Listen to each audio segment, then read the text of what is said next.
There are three paths that currently exist within Star Rail that are mostly reserved for damage dealers: the Hunt, the Destruction, and the Erudition. Each one of them does damage in different ways, and really, the fundamental difference between them is just how many enemies they can hit, but at the end of the day, their job is still to dish out damage. They mostly do this through directly dealing damage to the enemies using their skills and ultimates. But there is one group that doesn't follow this pattern and instead does damage through damage over time effects, or better known as dots. Considering they function slightly different from standard DPS, and because there are so few of them at the moment, I started to wonder how good this mechanic is, and by extension, the characters that use them. So in this video, we're going to discuss whether damage over time, and by extension, the characters that wield them, is any good. Before we jump into that, if you want to see more Honkai Star Rail content, do consider subscribing to the channel. In order to discuss the efficiency of dot damage, we need to first understand how they work, as they don't function like typical damage skills. There's two aspects we need to cover: application of dots and how the damage is calculated. Now, I'm not a theory crafter, so I'll just be giving simpler explanations rather than diving into damage formulas and whatnot, as this is a more general video and not a deep dive into the numbers specifically. Also, I'm gonna be saying the word dots a lot in this video, just fair warning.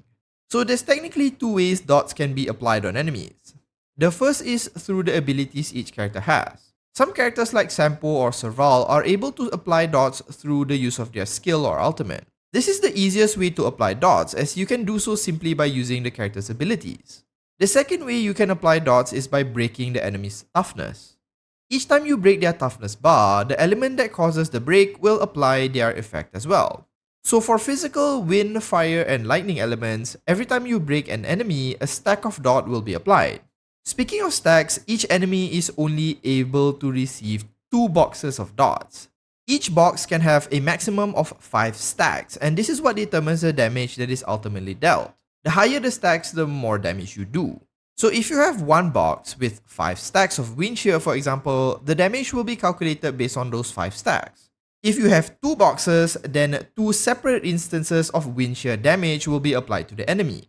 As far as I know, there can only ever be 2 boxes of 5 stacks each at any given time, as each box corresponds to the application method, one for breaking and one for ability based. The damage is also only applied during the start of the enemy's turn, meaning dot damage is typically delayed in a sense. If you manage to stick with me through that rather confusing explanation, let's get into the point of this video: whether dot damage is good or not.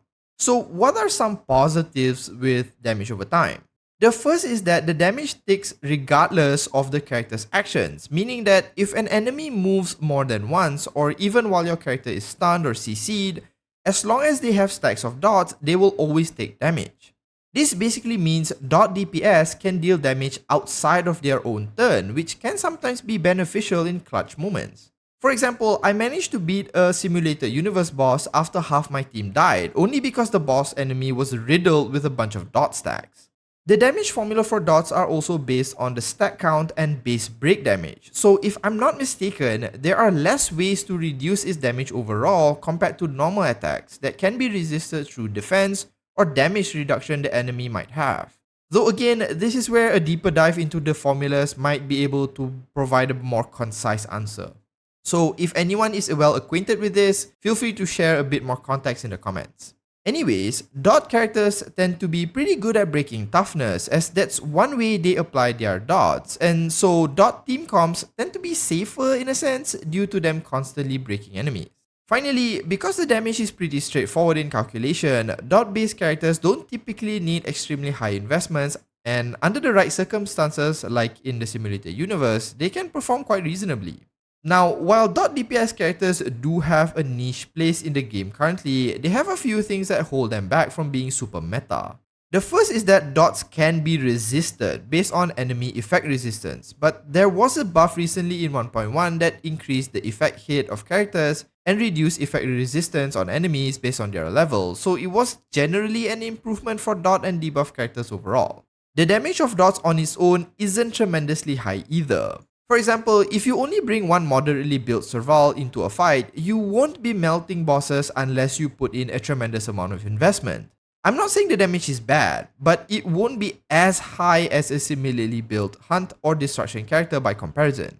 Dot teams also can only function with other dot characters. While one hyper carry is the current meta, running a team with one destruction and one erudition as DPS is still an acceptable team comp. With dot characters, however, hybrid teams don't function as well, and you tend to want a lot of dot characters on your team to really stack on the damage. With characters like Kafka who can explode dot stacks using her skill, this is even more prevalent as you need to apply as many dot elements for this to be beneficial, forcing you to just have dot characters on your team. This makes dot teams right now have very few choices in terms of team comps and less flexibility. There's also no way to directly buff dot damage, with only Sampo at the moment who can buff them through his ultimate. So bringing a Harmony character, or at least the ones we have right now, on your dot team might not have as significant of an effect.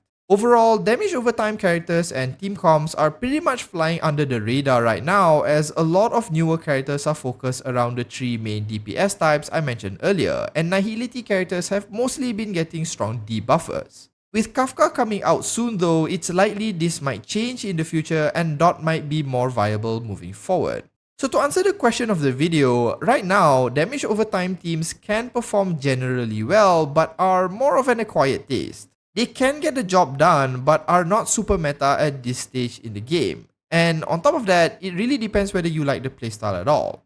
However, if you've ever played the nihility tree in the simulated universe, then I think you know how fun dot type characters can be, and this makes me personally hope that they get some beneficial characters coming their way in the future. Let me know in the comments if you personally like damage over time characters or not, and that marks the end of this video. If you found it entertaining or even helpful, do consider liking and subscribing to the channel, and I'll see you next time. Thanks so much for watching, and I hope you have a good day ahead.